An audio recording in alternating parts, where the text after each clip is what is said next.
Si Hellcurt ay isang makapangyarihang assassin, hero sa Mobile Legends, na may nakaraan bilang isang miyembro ng Styx Clan, isang grupo ng mga mamamatay tao na sumumpa sa kanilang mga sarili sa Lord of the Abyss kapalit ng kapangyarihan.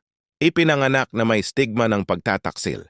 Ang papel ni Hellcurt sa kwento ng Mobile Legends ay umiikot sa kanyang pakikibaka para sa kaligtasan at ang kanyang paghahanap ng kapangyarihan.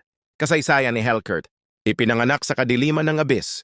Si Hellcurt ay pinilit na lumaban para sa kanyang buhay mula sa simula.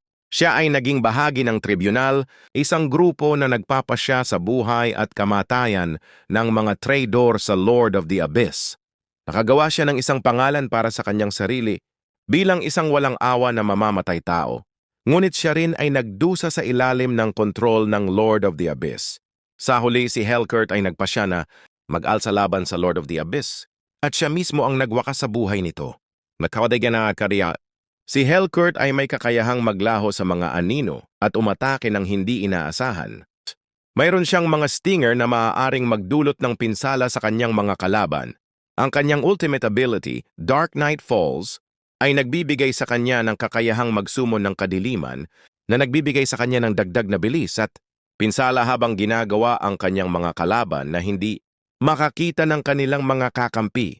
Edad at Hitsura. Ayon sa ilang mga source, si Hellcurt ay humigit kumulang 50 taong gulang.